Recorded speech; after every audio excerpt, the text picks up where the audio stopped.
Praise the lord. యెహోవా నామమునకు స్తుతి కలుగును గాక. అపోస్తలుడైన పౌలు ఫిలిప్పీలకు రాసిన పత్రిక 3వ అధ్యాయము 7-8 వచనాలు మనం ధ్యానం చేద్దాం.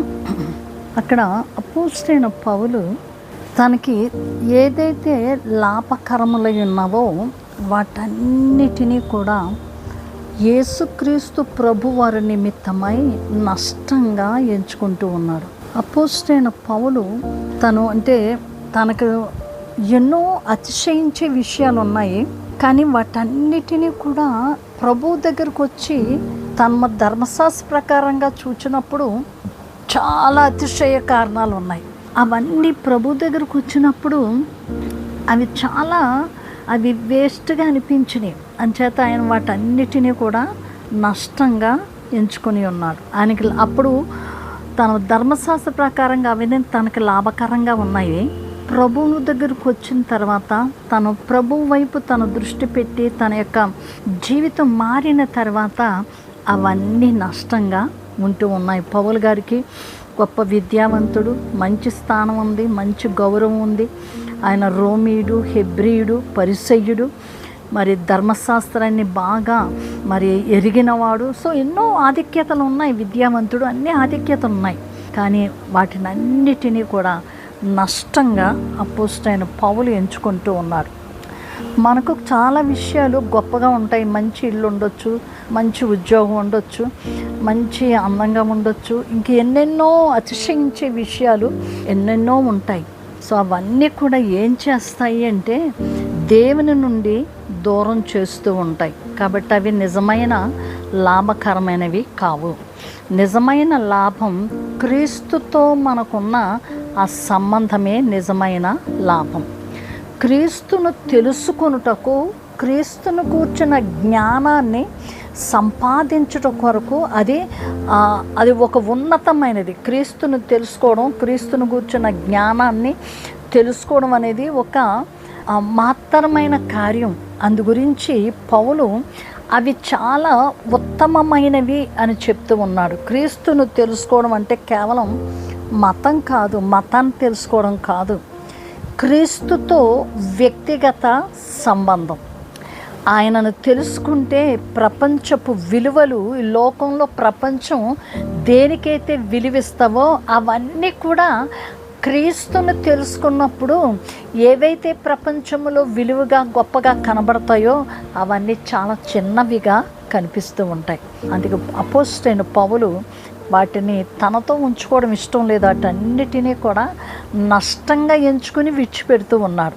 పౌలన్నిటినీ విడిచిపెట్టడానికి ఆయన సిద్ధపడి ఉన్నాడు.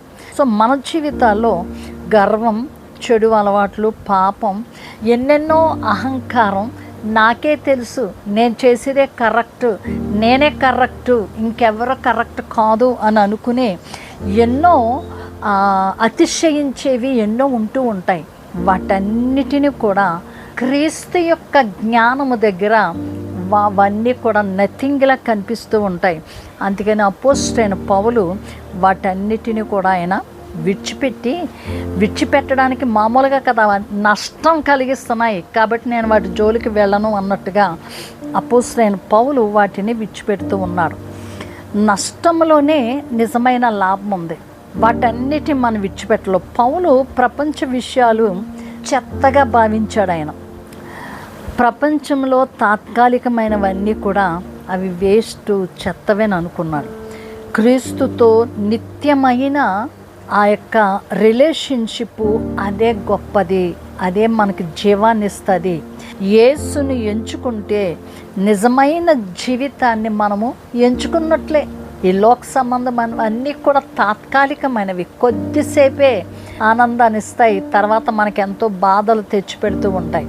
అందుకని అపోస్తలుడైన పౌలు యేసునే ఎంచుకున్నాడు, వాటన్నిటిని కూడా ప్రక్కనికి పెట్టి ఉన్నారు. సో మన జీవితాల్లో కూడా యేసుక్రీస్తు ప్రభువారి కంటే ఎక్కువగా దేనికి మనం స్థానం ఇవ్వద్దు, ఏది మన మనసులో ఉండకూడదు.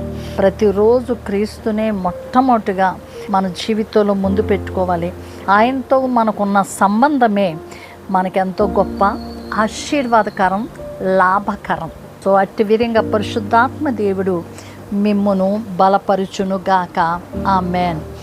సకలాశీర్వాదములకు కారణభూతుడా మా యెహోవా పరిశుద్ధుడా, మీ ఘనమైన నామానికే స్తుతులు స్తోత్రాలు చెల్లిస్తూ ఉన్నాం నాయన. లోకములో ఎన్నో తండ్రి, ఎన్నో అతిశయించే అవకాశాలు ఎన్నో ఉంటాయి, కానీ అవన్నీ మిమ్మల్ని దూరం చేస్తూ ఉంటాయి. ఈ లోకాన్ని మేము విడిచిపెట్టినప్పుడు ఇవి ఏవి మా వెంట రావు ప్రభువా. అందుకనే ఈ లోకంలో ఉన్న అతిశయాలన్నిటినీ కూడా అపోస్తలుడైన పౌలు పెంటగా నష్టంగా ఎంచుకొని ఉన్నాడు. సో మా జీవితాల్లో కూడా వాటిని మేము నష్టంగా ఎంచుకుని విడిచిపెట్టినట్లు మీ కృపనిచ్చి మీరు మహిమ తెచ్చుకోనండి. మీతో మాకున్న సంబంధమే అది ఎంతో ఉన్నతమైనది నాయన. మిమ్మల్ని తెలుసుకోవడమే అత్యుత్తమమైనది నాయన. మిమ్మల్ని గురించి మేము తెలుసుకున్నట్లుగా మీ కృపలో మిమ్మల్ని గురించిన విషయాలు మేము గ్రహించి అనుసరించి నడుచున్నట్లుగా మీ కృప తోడుగా ఉంచి మీరు మహిమ తెచ్చుకోబడి ఈ మట్టి జీవితాల ద్వారా మీ గొప్ప నామానికి మహిమ తెచ్చుకుంటూ ఉన్నందుకు మీకు స్తుతి చెల్లిస్తూ యేసు నామమున ప్రార్థించి పొంది ఉన్నాము తండ్రి. Amen, amen. God bless you. మీరు ఇతరులకు ఆశీర్వాదకరంగా ఉండునట్లుగా లైక్ చేయండి, షేర్ చేయండి, బెల్ ఐకాన్ని ప్రెస్ చేయండి, సబ్స్క్రైబ్ చేయించండి. God bless you. మీ ప్రియ సహోదరి షారోన్ సువార్తరాజు. షలోమ్.